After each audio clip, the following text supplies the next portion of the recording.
Baik, dari Prof. Arief. Baik, terima kasih Ketua. Mohon izin para hakim yang mulia, saya mendahului. Saya mencoba untuk meletakkan dulu pada kerangka garis besarnya kenapa kita memanggil untuk didengar keterangannya dua Menko dan dua Menteri. Jadi begini, ada dalil dari pemohon. Kedua pemohon itu yang menyebabkan Mahkamah memerlukan penjelasan dari Bapak Menko dan Ibu Menteri Keuangan. Begini juga, untuk pendidikan, karena sidang Mahkamah Konstitusi itu mendapat perhatian publik yang sangat luar biasa. Tidak saja di nasional, tapi juga internasional. Saya pada waktu terakhir ditugaskan Mahkamah Konstitusi ke Venice, itu ada pertemuan Biro MK sedunia. Saya hadir di sana. Para ketua asosiasi MK yang hadir di situ dari seluruh dunia, benua-benua itu mewakili benua-benua, menanyakan kepada saya mengenai Pilpres dan Pileg di Indonesia. Jadi ini mendapat perhatian yang sangat luas, sehingga ada pendidikan sosial, ada pendidikan politik yang harus kita lakukan dalam persidangan ini. Oleh karena itu, perlu saya sampaikan, ada payung yang harus saya sampaikan atau kerangka yang harus kita sampaikan dulu. Kehadiran Bapak Menko dan Ibu Menteri ini kenapa tidak disumpah? Mungkin ada pertanyaan itu. Beliau itu tidak disumpah karena sumpah jabatan yang dilakukan di istana pada waktu dilantik menjadi menteri melekat sampai pada waktu memberikan keterangan di persidangan ini. Jadi Bapak Menko dan Ibu Menteri itu memberikan keterangan di sini di bawah sumpah di pengadilan. Kemudian yang kedua begini, saya kebetulan hakim konstitusi di antara kita bersembilan, itu yang terlibat mengadili Pilpres dan Pileg 3 kali. Jadi saya mempunyai pemahaman yang agak komprehensif, mendalam. Pilpres kali ini lebih hiruk pikuk. Pilpres kali ini diikuti dengan beberapa hal yang sangat spesifik yang berbeda dengan Pilpres 2014 dan Pilpres 2019. Ada pelanggaran etik yang dilakukan di Mahkamah Konstitusi, dilakukan di KPU, dan banyak lagi yang menyebabkan hiruk pikuk itu. Nah, yang terutama mendapat perhatian yang sangat luas dan kemudian didalilkan oleh pemohon itu cawe-cawenya kepala negara. Nah, cawe-cawenya kepala negara ini, Mahkamah sebetulnya juga kita memanggil kepala negara, Presiden Republik Indonesia. Kelihatannya kan kurang elok. Karena Presiden sekaligus kepala negara dan kepala pemerintahan. Kalau hanya sekedar kepala pemerintahan akan kita hadirkan di persidangan ini. Tapi karena Presiden sebagai kepala negara, simbol negara yang harus kita junjung tinggi oleh semua stakeholder, maka kita memanggil para pembantunya. Dan pembantunya ini yang berkaitan dengan dalil pemohon. Kenapa kita panggil? Itu karena begini. Dalil pemohon mengatakan keberpihakan lembaga kepresidenan dan dukungan Presiden Joko Widodo dalam Pilpres. Nah, itu kemudian memunculkan beberapa hal. Satu, cawe-cawe yang sudah saya sebutkan tadi. Kemudian keterlibatan ASN, TNI, Polri yang tidak netral. Ada sangkaan, dugaan PJ Gubernur, Bupati, Wali Kota yang PJ itu juga ikut bermain di situ. Ini sangkaan atau dugaan yang perlu dibuktikan di persidangan ini. Kemudian ada peran serta lurah kepala desa juga yang ikut cawe-cawe, ikut menggalang massa, dan kemudian bansos yang dianggap mempunyai korelasi dengan elektoral. Tapi ternyata dari berbagai diskusi, bansos itu elektoral lebih berkaitan, dalam persidangan ini muncul, lebih berkaitan dengan elektoral pada pileg legislatif. Nah ini mungkin Pak Erlangga nanti bisa Jadi yang partai yang naik pesat suaranya adalah Golkar. Nah ini yang mungkin nanti bisa direspon, ya. Dari situ kita begini. Yang pertama perlu saya sampaikan,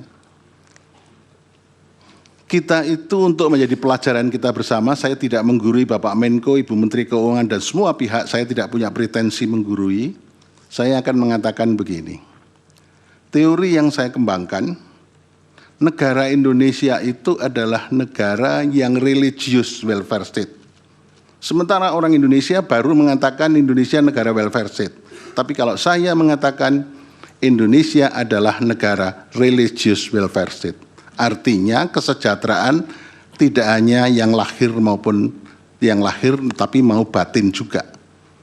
Tapi sementara dalam teori yang berkembang hanya disebut welfare state. Tapi kalau saya mengatakan karena ideologi Pancasila, sila pertama, maka Indonesia adalah negara religious welfare state. Kemudian kita harus membangun peradaban, hukum yang negara hukum yang demokratis dan berketuhanan. Dari sini maka Bapak Ibu sekalian, kita ingat sekali pesan dari The Founding Fathers. Yang penting pada kesempatan ini perlu saya sampaikan adalah semangat penyelenggara negara. Semangat penyelenggara dan semua stakeholder harus mempunyai etiket yang baik dalam mengelola negara. Etiket baik itu berdasarkan etik, moral, hukum, dan nilai-nilai sosial budaya yang berkembang di Indonesia. Itu semua diorientasikan pada kepentingan kesejahteraan rakyat. Ini yang harus menjadi pedoman kita. Oleh karena itu Bapak Ibu sekalian, para Bapak Menko, di kita dalam berhukum tidak sekedar rule of law, tapi rule of ethic. Nah dalam kesempatan ini maka ada beberapa hal yang praksis yang perlu saya pertanyakan kepada Bapak Menko dan Ibu Menteri Keuangan. Yang pertama, dalil-dalil permohonan itu menyangkut yang saya sebutkan bansos tadi. Untuk yang lain-lain sudah kita bahas, tapi ini perlu kita bahas mengenai bansos. Yang pertama, kita mengenal lembaga. Ada Menteri Sosial, kemudian ada kaitannya dengan Kepala Badan Pangan Nasional, kemudian ada Kepala Bulog. Pada saat-saat kritis, saya baca di mass media, Kepala Bulog Budi Waseso diganti, ada faktor apa ini yang melatar belakangi? Saya mau tanya. Jadi di situ Kepala Badan Pangan Nasional Pak Arief Prasetyo Adi, kemudian ada pergantian Kepala Bulog dan kaitannya dengan Kementerian Sosial. Itu apa yang ada di balik itu? Kita pengen mengerti karena ini termasuk bisa disebut juga dengan masalah yang tadi cawe-cawe. Kemudian di Menteri Ibu Menteri Sosial.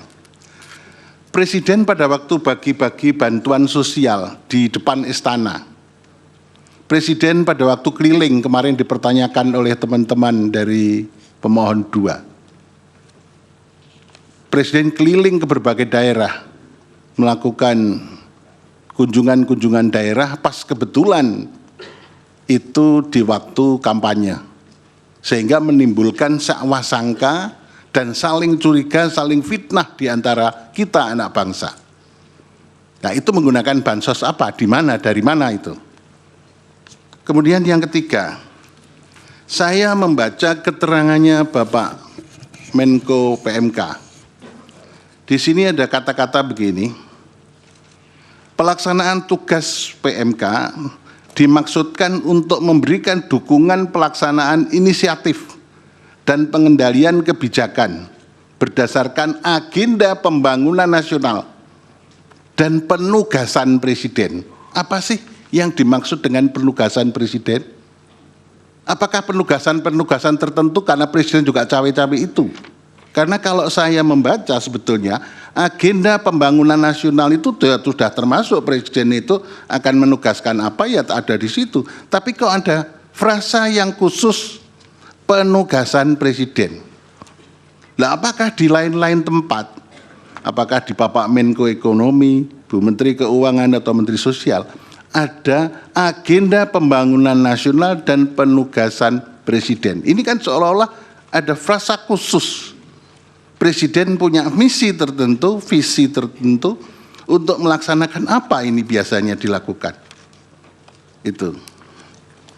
Kemudian yang terakhir perlu saya sampaikan,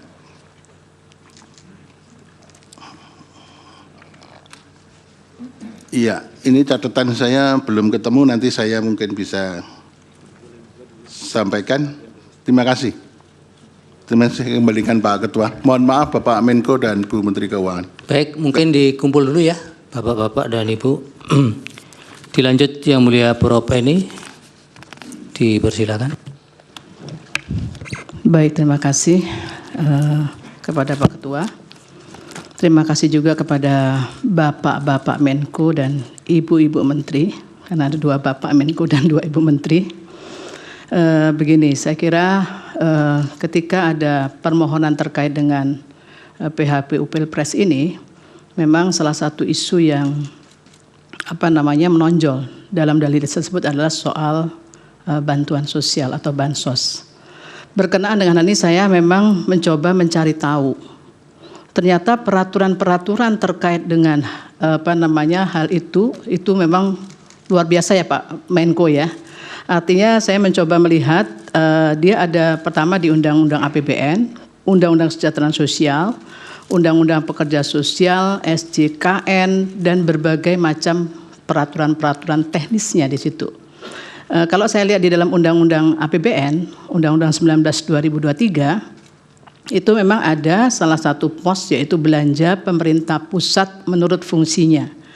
Yang tadi Bu Menko sudah menyampaikan, itu berkaitan bagaimana kemudian pemerintah ini harus mencapai tujuan kita bernegara untuk mencapai tujuan pembangunan nasional kita, salah satunya.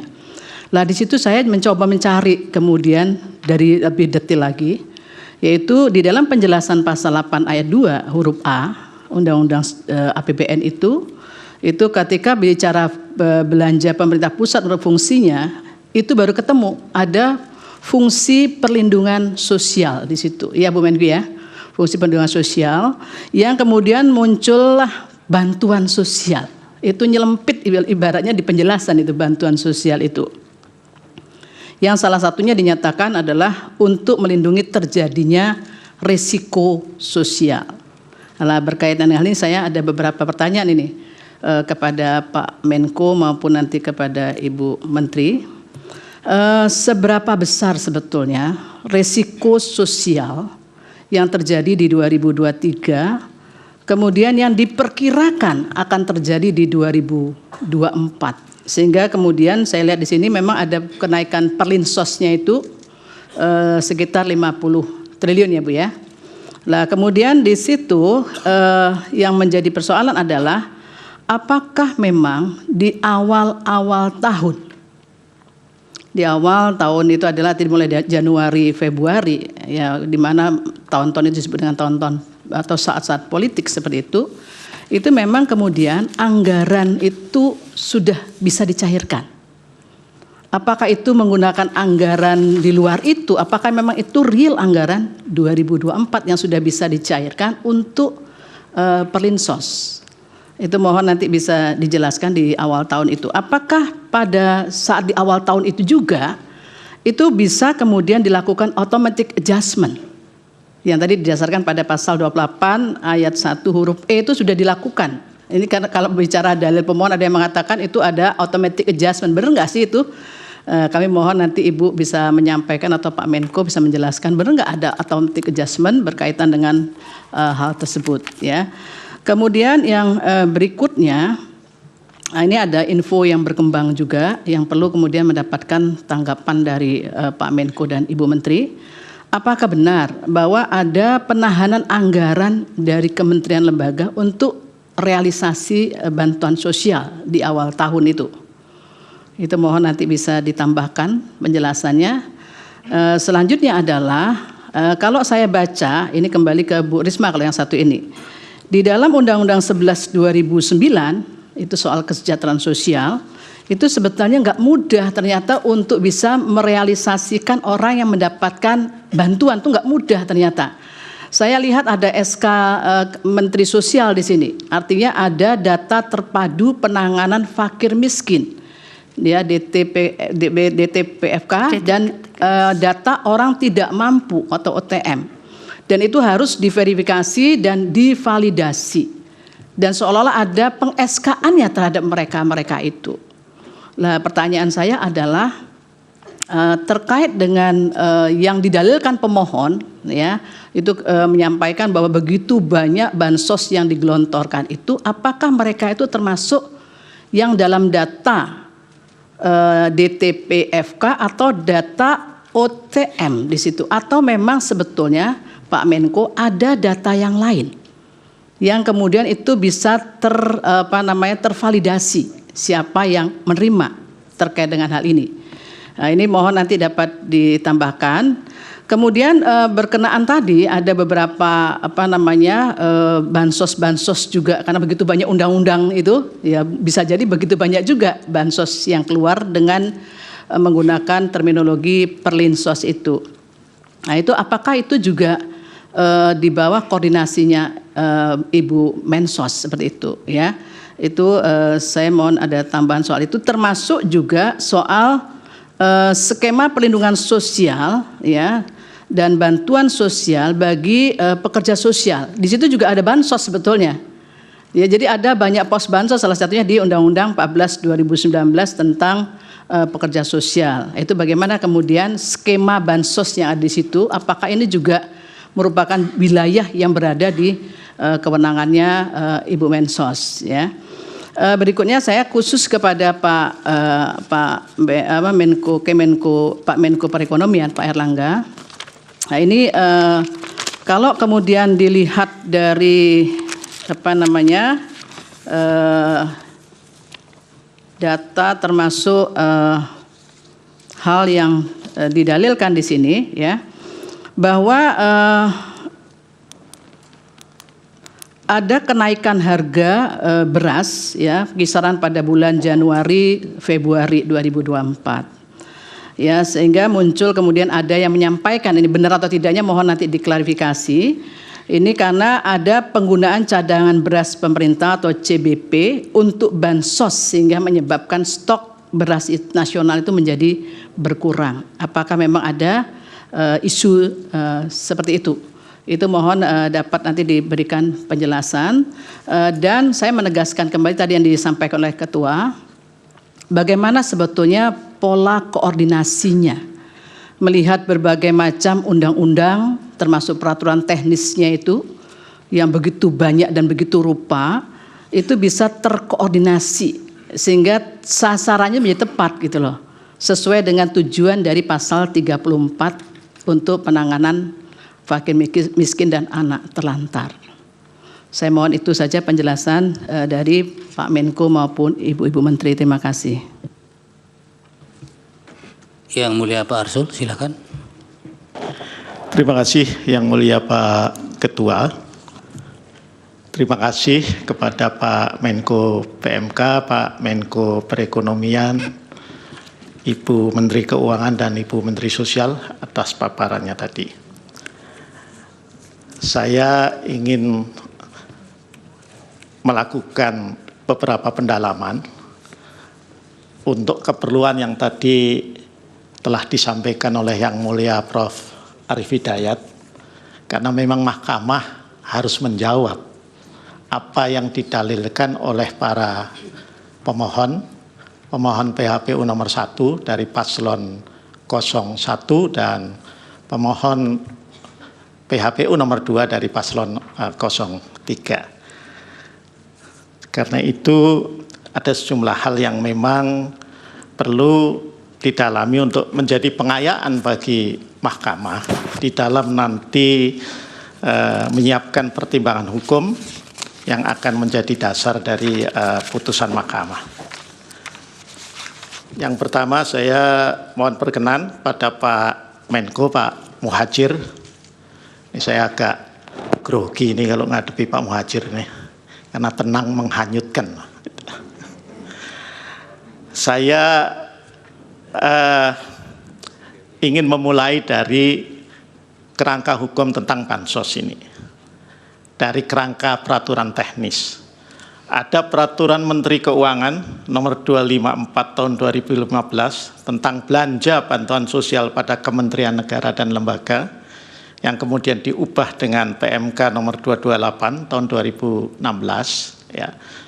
Ada juga peraturan Presiden yang tadi juga disinggung oleh Ibu Menteri Sosial, Perpres nomor 63 tahun 2017 tentang penyaluran bantuan sosial non tunai. Nah, dari kedua peraturan ini yang tadi juga telah Pak Menko PMK, Pak Menko Perekonomian, dan Ibu Menkyu dan Bu Mensos paparkan tadi, bahwa bansos ini merupakan program, ya, TUSI juga, tugas dan fungsi lintas kementerian dan lembaga.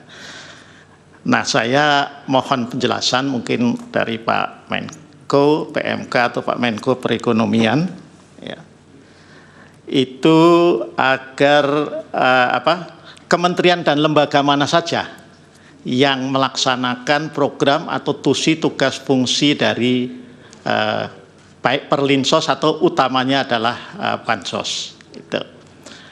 Karena ini agar jelas, karena kan selama ini kan terkesan bahwa seolah-olah yang memanfaatkan Perlinsos atau bansos ini adalah menteri-menteri yang partainya terasosiasi dengan paslon 02. Padahal sekilas saya lihat Perlinsos atau bansos ini kan, ya, juga ada di kementerian yang menteri-menterinya itu juga terasosiasi dengan paslon-paslon yang lain, baik paslon 01 maupun paslon 03. Jadi ini biar clear itu.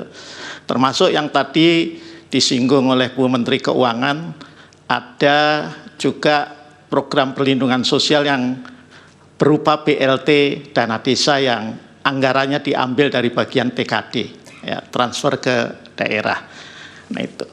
Yang kedua untuk Pak Muhadjir, saya membaca di Perpres nomor 63 tahun 2017 di pasal 14 itu dibentuk tim pengendali pelaksana penyaluran bansos yang anggotanya begitu banyak menteri, ya, begitu banyak menteri. Saya tidak tahu apakah menteri-menteri ini itu juga yang kementerian dan lembaganya, tidak hanya menteri dan lembaganya ini mendapatkan program atau memiliki